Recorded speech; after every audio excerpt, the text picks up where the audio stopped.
So apologies in advance for the wind, but this camera unfortunately picks it up really strongly outside for some reason. Now, let's have a look at what's been done this week. I'll start with this area here. Now, what's happened here is surface clearance of the mare's tail. It's actually horsetail, and they are two different plants, but there we are. That's what the area looked like. That's what it looks like now, but it hasn't been dug underneath. Now, there's a bit of a disagreement going on here, because I think the best thing to do is to get rid of the surface stuff and then dig it over, because it means that you don't need to stop quite so often as you're digging. Sue, on the other hand, thinks that it's much easier just to dig.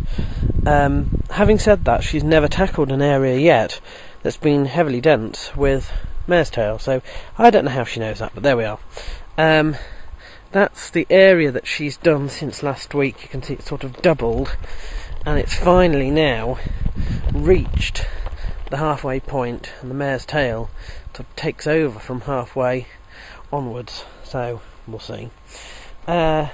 The other thing that's being done now is the extension here to the strawberries. The strawberries are going to continue all the way along to the bottom there, and I think the strawberry harvest is pretty much over. I can't see any more strawberries now.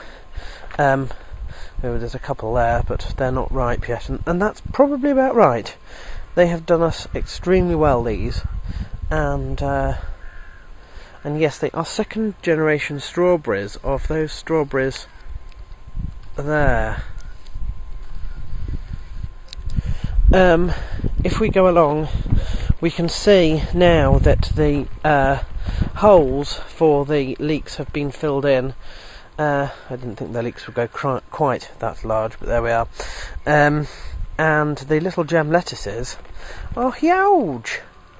They're not very tightly packed together, you see. I'm used to seeing a baby gem lettuce that's quite tight, very tight, almost closed, and these are not even coming up closed. So there we are. The thing that we've had to do is weed these already, because I don't know if I can possibly show you. There's a good example. What happens is, because we're watering this so regularly, it looks like it's been watered once today already, and I will probably water it again before I go. Hoeing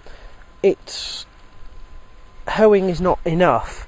Sue had this theory that if you hoe and bring up the stuff, the sun will scorch the roots, but that's not true.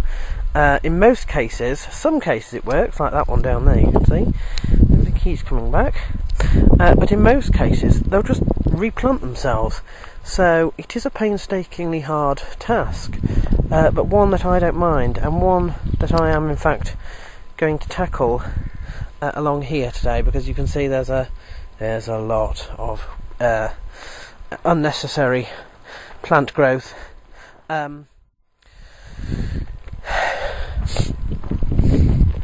The potatoes, you can see, are dying off, and they're dying off in two waves. Some of these are damn near close to harvest, if not harvestable sort of now. I would have thought that these down here were pretty much harvestable right away. I might have a scratch of the surface and just might pull up one and see what it looks like, but you see there's others that are still very green, and they won't be ready for a while yet. So apart from weeding the bits in between the planted stuff that we've got, the other thing that I need to clear is these. I'm going to try and clear this area completely, a little square all the way along here, and round this area here, so that we can liberate this. Having said that, some of this has already been harvested.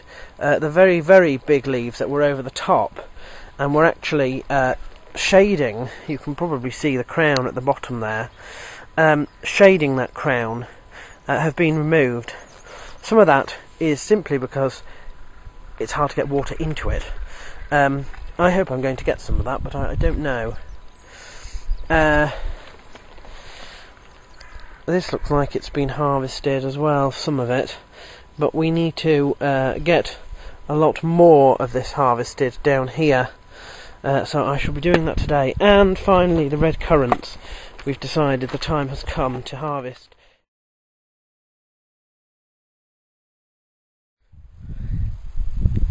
So this is more or less a day's work. Let me explain what I've done.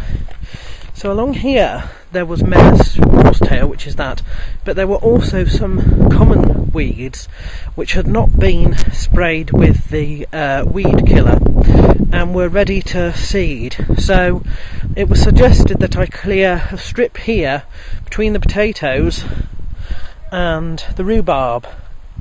So I did that mainly to remove the flowering weeds. Unfortunately, that was the above ground clearance. So I started also doing some below ground clearance, the proper ground clearance here. And this takes even longer. So I've got about a third of the way along there. And the other thing I accidentally forgot to do was sort out the weeds between the brassicas. So that will be what I have to do next time. Now, as well as watering everything, I've also continued with the harvest, and you can see some here. This is for me. This I've got 2 little plant pots full of gooseberries, and I've got 1 whole plastic cup full of red currants. So I think fresh fruit salad will be on the menu again.